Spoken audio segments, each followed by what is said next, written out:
السلام علیکم ورحمۃ اللہ وبرکاتہ۔ آج کی اس مختصر سی ویڈیو میں ہم اس بات پر بات کریں گے کہ بدعت کسے کہتے ہیں۔ دیکھیے، بہت سارے لوگ یہ بولتے ہیں کہ جہاز اللہ کے نبی صلی اللہ علیہ وسلم کے زمانے میں نہیں تھا، وہ بدعت ہے، اس کو کیوں نہیں آپ بدعت بولتے۔ اسی طرح بہت سارے لباس اور کپڑے ہیں جو نبی کے زمانے میں موجود نہیں تھے صلی اللہ علیہ وسلم، وہ بھی بدعت ہیں، آپ ان کو کیوں نہیں بدعت بولتے، وہ تو نہیں تھے، وہ بھی تو نئے ایجاد ہوئے ہیں۔ تو سنیے، بدعت کس کو کہتے ہیں میں آپ کو بتاتا ہوں۔ دیکھیے، کسی بھی کام کو نیکی اور ثواب سمجھ کر شریعت کے اندر داخل کرنا اور شریعت کے اندر ایجاد کرنا جو شریعت کا حصہ نہیں ہے، دین کا حصہ نہیں ہے، وہ بدعت ہے۔ ثواب سمجھ کر کے دین میں داخل کر دینا جو دین کے اندر موجود نہیں تھا، کام یا عمل، وہ بدعت کہلاتا ہے۔ اور جہاز ہے، کپڑے ہیں، یہ دین کا کام سمجھ کر دین میں ایجاد نہیں کیا جا رہا ہے، ثواب کا کام سمجھ کر دین میں داخل نہیں کیا جا رہا ہے، بلکہ وہ ایک الگ ہی معاملہ ہے۔ تو آپ سمجھ گئے ہوں گے کہ بدعت کہتے ہیں کہ ثواب اور نیکی کا کام سمجھ کر دین کے اندر کوئی چیز داخل کر دینا جو دین کا حصہ نہیں ہے۔ یعنی دین کا حصہ نہیں کا مطلب کیا ہے؟ دین مکمل ہے، اور اللہ کے نبی صلی اللہ علیہ وسلم نے اس کام کو نہ تو کیا ہے، نہ تو آپ نے اس کا حکم دیا ہے، اور آپ کے صحابہ کرام نے بھی اس کام کو نہیں کیا، اور نہ صحابہ کرام نے اس کا کوئی حکم دیا ہے کہ اللہ کے نبی صلی اللہ علیہ وسلم نے ہمیں اس کا حکم دیا تھا، ایسا کچھ بھی موجود نہیں ہے۔ اس کے باوجود اسے ثواب سمجھ کر دین میں داخل کر دینا، یہ بدعت کہلاتا ہے۔ اگر کوئی عمل کیا جا رہا ہے ثواب سمجھ کے نہیں کیا جا رہا ہے، دین کا حصہ سمجھ کے نہیں کیا جا رہا ہے، روایتاً کیا جا رہا ہے، تو وہ ایک الگ مسئلہ ہے، وہ دوسری چیز ہے۔ لیکن اگر ثواب سمجھ کے کر رہے ہیں، دین کا حصہ سمجھ کے کر رہے ہیں، پھر اس کی اصل موجود ہونا چاہیے دین میں شریعت میں اس کی اصل ہونا چاہیے، یعنی اللہ کے نبی صلی اللہ علیہ وسلم سے وہ چیز ثابت ہونی چاہیے کہ دین کا حصہ ہے، صحابہ کرام سے پتہ ہونا چاہیے کہ وہ دین کا حصہ ہے۔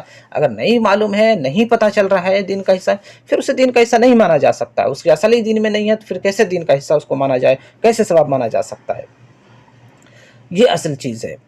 اب آئیے ذرا دیکھتے ہیں، اگر کوئی آدمی ایسا کرتا ہے کہ کسی کام کو دین کا حصہ بتاتا ہے، شریعت بتاتا ہے، نیکی کا کام اور ثواب بتاتا ہے، لیکن اللہ کے نبی نے اس کو کیا نہیں، نہ آپ نے اس کا حکم دیا، آپ کے صحابہ نے بھی اس کو نہیں کیا، تو پھر اس سے کیا الزام آئے گا؟ اس سے یہ الزام آئے گا کہ صحابہ کرام اور اللہ کے نبی صلی اللہ علیہ وسلم سے زیادہ دین کو ہم سمجھتے ہیں، اللہ کے نبی نے تو نہیں کیا، صحابہ نے تو نہیں کیا، لیکن ہم ان سے زیادہ دین سمجھ رہے ہیں۔ یعنی یا پھر دوسری بات یہ ہے کہ کیا دین مکمل نہیں تھا، اللہ کے نبی صلی اللہ علیہ وسلم نے نہیں کیا، نہ حکم دیا، نہ صحابہ کرام نے نہیں کیا، لیکن ہم اس کو دین سمجھ کے کر رہے ہیں، اس کا مطلب کہ دین مکمل نہیں تھا، ہم دین کو اب مکمل کر رہے ہیں۔ کتنا بڑا نبی پر الزام آ رہا ہے۔ اور دوسری بات یہ ہے کہ اس طریقے سے پھر کہنا کہ نبی کی شان میں گستاخی کرتے ہیں، نبی کے گستاخ ہیں، تو سب سے بڑا الزام تو صحابہ کرام پر آ جائے گا۔ صحابہ کرام نے بھی نہیں کیا تو پھر صحابہ کرام بھی گستاخ تھے، نعوذ باللہ۔ تو اس طریقے کی چیزیں ہمیں ایک معیار بنا لینا چاہیے کہ دین ہے کیا چیز۔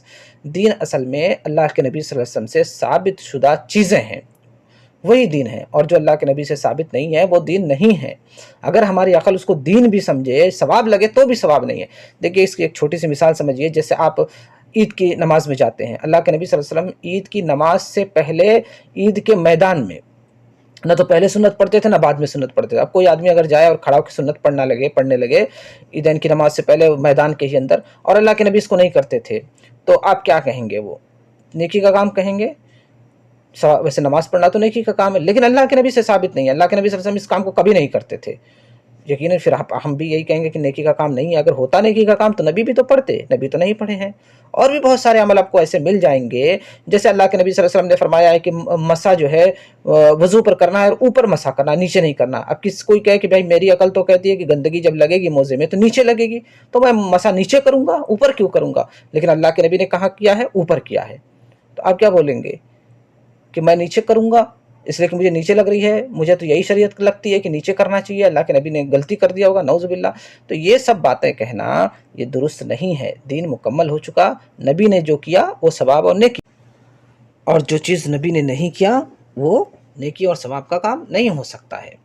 اب دیکھیے کہ جب آپ حج میں جاتے ہیں تو عرفات میں آپ کو نماز کیا کرنی پڑتی ہے؟ قضا کرنی پڑتی ہے۔ مغرب کی نماز آپ کو مغرب کی نماز قضا کر کے مزدلفہ میں پڑھنی پڑتی ہے۔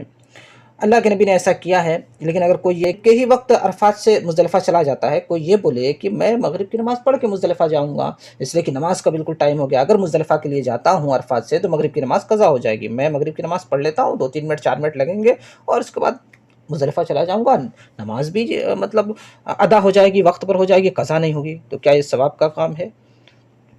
نہیں، ثواب کا کام نہیں ہے. آپ کی عقل بھی یہی کہے گی یہ ثواب نہیں ہے، بلکہ ثواب وہی ہے جو نبی نے کیا. اگر نبی نے وہاں پہ نماز کو قضا کیا تو نماز کو قضا ہی کرنا ثواب کا کام ہوگا. بہت ساری ایسی مثالیں آپ کو ملیں گی. لہٰذا آپ دین کو نبی صلی اللہ علیہ وسلم اور صحابہ کرام کے حساب سے سمجھیے. جس سے نبی صلی اللہ علیہ وسلم نے دین بتایا، صحابہ کرام نے اسے کیا، اسے دین سمجھیے، ثواب سمجھیے، اور نہیں کیا تو نہیں سمجھیے. رہی بات نبی سے محبت کی، تو ہر انسان کو نبی سے محبت ہے، ہر مسلمان کو نبی سے محبت ہے. ایسا نہیں ہو سکتا کہ کوئی مسلمان ہو اور اسے نبی سے محبت ہی نہ ہو. آپ کو وہ واقعہ معلوم ہوگا کہ جب حضرت عمر فاروق رضی اللہ عنہ نے اللہ کے نبی صلی اللہ علیہ وسلم سے فرمایا تھا، اے اللہ کے نبی، مجھے دنیا میں ہر چیز سے زیادہ محبت آپ سے ہے سوائے اپنے نفس کے، یعنی اپنی جان سے مجھے سب سے زیادہ محبت ہے، اس کے بعد دنیا میں جتنی چیزیں ہیں ان سب سے زیادہ آپ سے محبت ہے. تو اللہ کے نبی نے کیا کہا تھا؟ اے عمر، ابھی تمہارا ایمان مکمل نہیں ہوا. تو حضرت عمر فاروق رضی اللہ عنہ نے کہا، اے اللہ کے نبی صلی اللہ علیہ وسلم، اب مجھے اپنی جان سے بھی زیادہ محبت آپ سے ہے، یعنی دنیا میں ہر چیز سے میری جان سے بھی زیادہ مجھے آپ سے محبت ہے. تو اللہ کے نبی نے فرمایا تھا، الآن یا عمر، یعنی اے عمر، اب تمہارا ایمان مکمل ہوا. تو نبی سے محبت کے بغیر ایمان مکمل ہی نہیں ہو سکتا ہے. اس لیے کوئی یہ کہے کہ نبی سے محبت نہیں ہے، کسی کو یہ بات غلط ہے. اگر مسلمان ہے تو اسے نبی سے محبت رہے گی، اور اگر نبی سے محبت نہیں رہے گی تو مسلمان ہی نہیں ہو سکتا. رہی بات کہ نبی سے محبت کی دلیل کیا ہے، تو میں آپ کو بتاتا ہوں کہ نبی سے محبت کی کیا دلیل ہے.